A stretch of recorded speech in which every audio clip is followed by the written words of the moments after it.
What is happening, people? Welcome to Gooner Down Under TV. If you're a returning sub or a returning viewer, thank you. Appreciate you for coming back.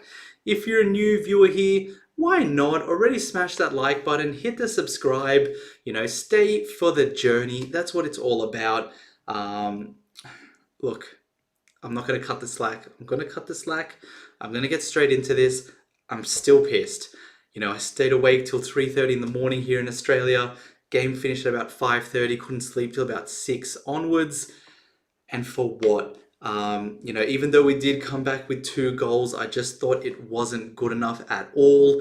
Even if we would have won, I don't think I would have been convinced with the performance. Of course, I would have been happy with 3 points, but I just don't know what's happening this season. I'm the first one who would have said or has said, I think we can, if we can just go from October to January, picking up points, not playing our best, and keeping that run till the end of the season where we sort of re-galvanize and bring last season's form back in, that is the way to do it. The only problem I'm starting to have, which maybe, a little bit of flip-flopping or over emotional, whatever you want to call it. I just don't know how sustainable this is at the moment. We do need to get to a January, February where we're still up there. And I feel like every single game we're relying on the smallest of margins to try and just get over the skin of our teeth and win the game. We're never just in control and also creating chances, looking good and showing teams who the superior team is. We're always relying on one moment, if it's luck, whatever you want to call it, whether it's a penalty, a deflected goal, a goalkeeper error from the other team. We're always relying on something happening to benefit us, and we're not being the proactive team, going out on the front foot, pinning teams on their back heels, creating, and finally breaking them down. Yes, I understand that has its chances of being exposed at the back, but I think we have a good enough defense to be able to limit some of that and also, be able to create enough to win most games. I think especially against Chelsea, I did sort of do a little stats breakdown in the preview. A lot of our things are neck and neck. There wasn't much in this game. Yes, you can sort of have a look at the table before the game. We were second, they were 11th, whatever. But, I did go into all the stats. They were 6th in most big chances created. We have the exact same XG. We had one more clean sheet, but the goals conceded was one off. The stats were saying it was a neck and neck game. And really, the game itself sort of showed the same thing. Not much in it. No team really looking that good. We didn't look great. They didn't look great. They had, I'm going to say it, a dodgy penalty to start the game. For me, that's never a penalty. Yes, he's got his arm up, but he's also jumping. Like, what do you want him to do? Just pin his arms to his side and dolphin head that? That's never going to happen. People swing when they jump. It was deflected off Mudryk. Like, they were this far away. I don't understand. I don't want to blame the refs for that game. I definitely could, and I was willing to 15 minutes into watching it. But I just think it needs to be mentioned. I think they'll sort of talk about transparency. I want to hear what VAR says when things happen. I want to know why decisions were made, because at the moment, I have no idea what the rules are. I have absolutely no idea when a VAR check is going on, what the outcome is going to be at all. And then a few minutes later, a few minutes before the penalty, Cole Palmer studs up, should have been a red to me. I've seen so many of our players get reds for the same thing. Again, I don't know. Now, it was a yellow, fine, whatever. To me, it was a red. I just want to know why. Because I always thought studs up, risky challenge, you're late, that's it. But apparently not. Regardless, I'm going to put that ref talk to the side because that's all the time of the day I want to give. The rest of it has to be on this team. I've been saying about this whole control thing, we're just scraping by. And I think this new system, the biggest, not beneficiaries, what's the opposite? The people who are being held back the most are Martinelli and Saka. To me, they've had a lot of poor performances this season. Every time Martinelli gets that ball, especially against Gusto, I wanted to see him challenge him. Attack, express yourself, try and create something. but it just looks like Grealish 2.0. Gets the ball, takes a couple dribbles, not even forwards, just sideways, looks back, passes around, and we repeat. You know, Martinelli last season, he was amazing. He was taking players on, and I don't know why I don't know if it's Mikel, I don't know if it's Martinelli or the wingers or someone, but I don't know why we're holding him back so much. You know, besides that, we don't really have that many creative outlets. Our wingers last season were a huge part of that. And Saka, same thing on the right. You know, maybe one moment sort of skinned Cucurella. Besides that, did nothing. Didn't even try. You know, every time it was so slow. Ball was just getting sprayed left and right. No real forward chances. Even Jesus wasn't really doing anything. And for me, I'm starting to just get Jesus on my nerves. Look, I love him personally. You know, he's great. He helped us so much. But I also, you know, am a supporter of the Brazil team, and he's let me down for them so many times. So I feel like it's always a double up. You know, whenever he has a poor game for Arsenal, he also probably just had a poor game for Brazil. And it's just starting to rack up those games. The amount of times I've seen him get red cards in really important games or finals, missing chances, just not performing. Not saying I want him out, but I just want to hold him accountable, and I need to start seeing some performances. And you know, not only him, our captain Odegaard, how many times this season has our captain sort of gone missing, especially the big games? You know, we always talk about Havertz and Ketia, but what has Odegaard been doing?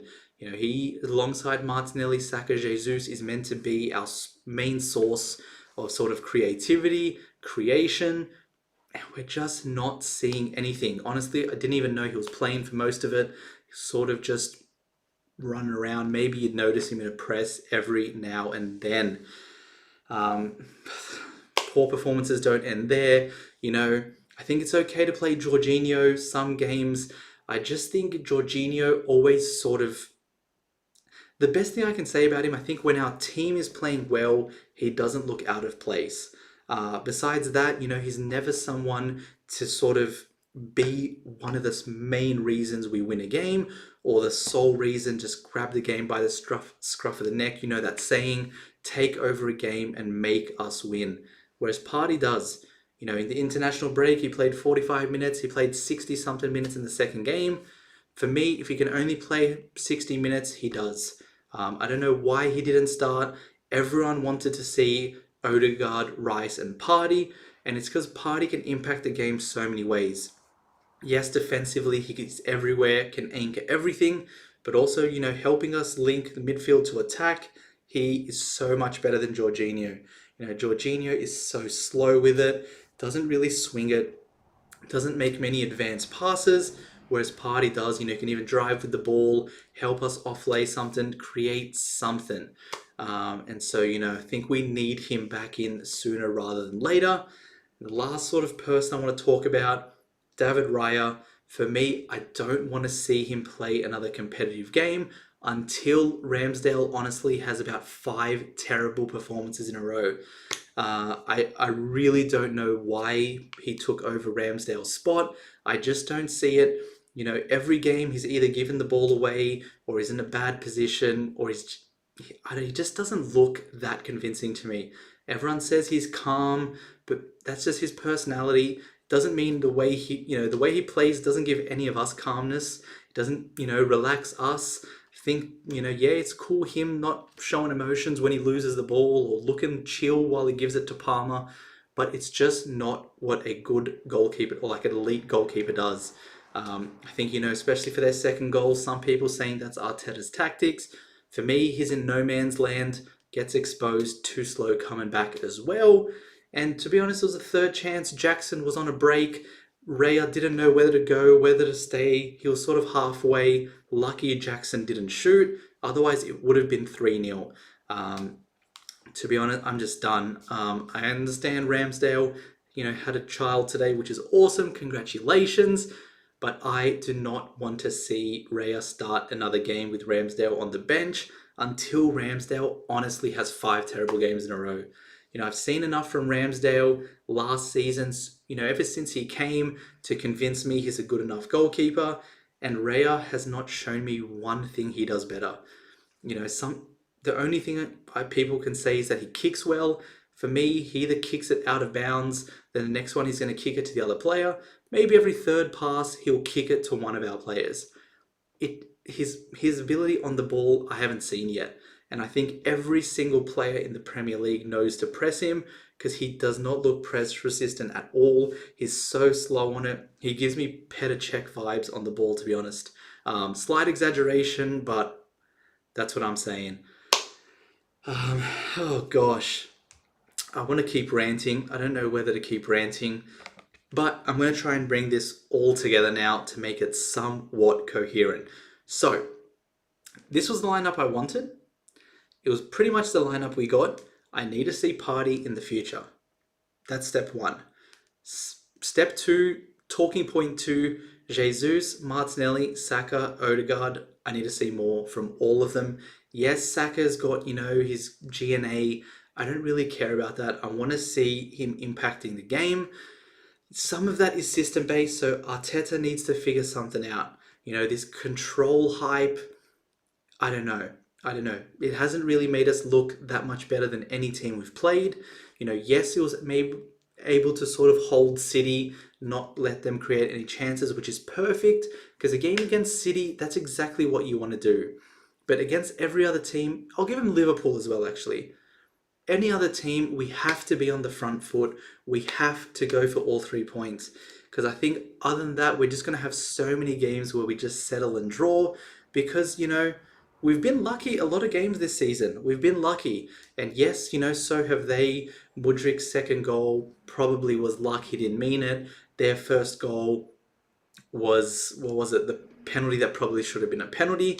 But, we were equally lucky. They really had the game completely wrapped. Sanchez, out of nowhere, gives it to Declan Rice. We go up. Well, we come back 2-1. So I think, we need to be able to rely on ourselves more than other teams making blunders, more than referees favouring us with penalties. We need to start going on the front foot. I think I'm going to go to bed. Because otherwise I'm going to turn this into a 55-minute rant. I'm probably going to go in circles. I don't even know if I'm going to make everything coherent. I'm just going to say 1 point. It was against Chelsea. Liverpool got a point against him. Chelsea, everyone's been saying, I say as well, they've been doing better than their sort of record shows, which their, underlying stats do show. Not the worst not the worst result, but I want to start seeing some performances. If we played well, but they also played well and were going at it, it was, a fierce rivalry derby sort of game, and it was 2-2, I'd come out here, I'd say, what, we put everything we could out there, they played well, their youngsters came up and showed up. That's not the case, but that's what I want. I want us to say, we're proud of how we played, we didn't get the final result, whatever, but, we showed what we could do.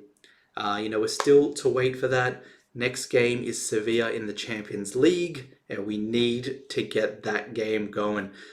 We need to try and find a way to top that group because I don't want to come second. Don't want to have to, be more likely to face a tough opponent in that first knockout stage out of the group stage. So we need to get our crap together. That's basically what I'm saying. Arteta, somehow, I have like 70 subs. If you're listening, you're probably not. But if you are, please just sort this out. Just sort this out. If you made it to the end, appreciate you. Like, subscribe, leave a comment as well. What did you think of the game? To be honest, I had a plan when I was coming into this video. None of it held up. Sort of just rambled. Sometimes maybe that's what you need to do. It's a bit of therapy. Just talk about the game and that's it. Thank you for sticking by. I'll see you for that Champions League game against Sevilla. Peace.